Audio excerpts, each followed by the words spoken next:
That's Peter's journey for season 3, is that he's grappling with the idea that he might actually be fated to do something or be something or have something done to him.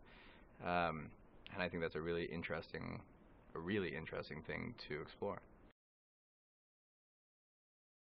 That's going to be the entire season for Peter, is putting together all the pieces of this machine until he figures out what his purpose in the world is, or what his, I guess, destiny is.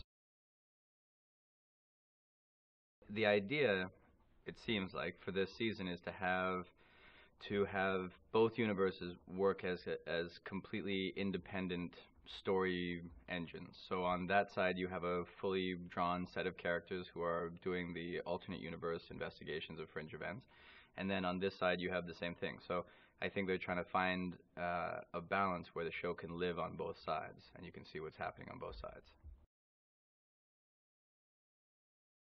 If we get it really right, if this show achieves what I think would be the coolest version of itself, then the people on the other side aren't necessarily good or bad, just like the people on this side aren't necessarily good or bad.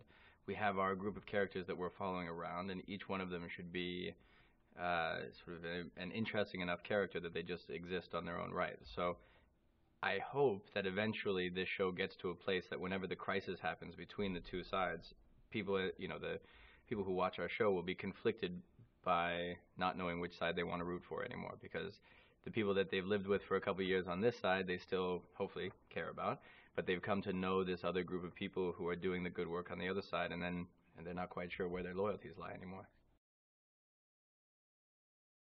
He made that snap decision that, you know what, the guys on the other side are going about it the wrong way. They think that we're at war.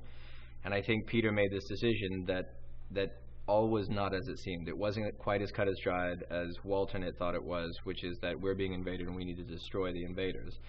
Nor was it just as simple for Walter of, we need to just close the door and then everything can go back to the way it was. But what Peter doesn't have is the answer to what is actually the next step. What actually happens next when we build this machine, we figure the whole thing out. So I think that's what helped Peter come back, this unbelievable noble gesture that they both made to come and try and bring him back to their side. But I think also he's curious about the larger mystery, and I think he realized that he wasn't going to be able to, that he was being used in someone else's design on the other side. The crossing over and then the decision to come back, that choice to come back for me shows that Peter has really clearly chosen this side as his true home. Rather than the blood connection to his mother and his father on the other side, he came back to Walter over here and decided to sort of be on this side. Walter is a hard ass, so I don't think he's ever going to be a lovable character, but I think you can make a really good case for why he is the way he is. His son was kidnapped. His world was destroyed. I mean, just completely destroyed. There was mass famine, huge deaths. There are ongoing events, fringe events happening all over the place that are causing massive destruction. So he's in a constant state of war. Which is why his reaction to this machine, this weapon, is to think that it's a weapon and to want to use it to destroy the invaders.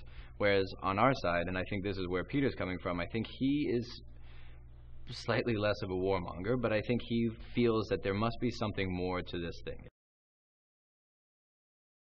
I mean, the most interesting stuff on this show so far has been figuring out this father-son dynamic and figuring out how these two guys who John and I talk about it a lot, which is this idea that if you stripped away all the science fiction, we still want to make sure that relationship is real. That there's a pissed off son and a broken father, and the dynamic between these two men as they try to figure out how to be in each other's company. So that to me is always the thing that drives everything going forward. I don't think he really cares about working for the government or being part of this Fringe team. I think it's much more interesting to him that his father, this crazy, broken, brilliant, wonderful man, is like the Wizard of Oz. I mean, he has the answers to everything and has, through his own designs and then the consequences of them, both created and destroyed two universes.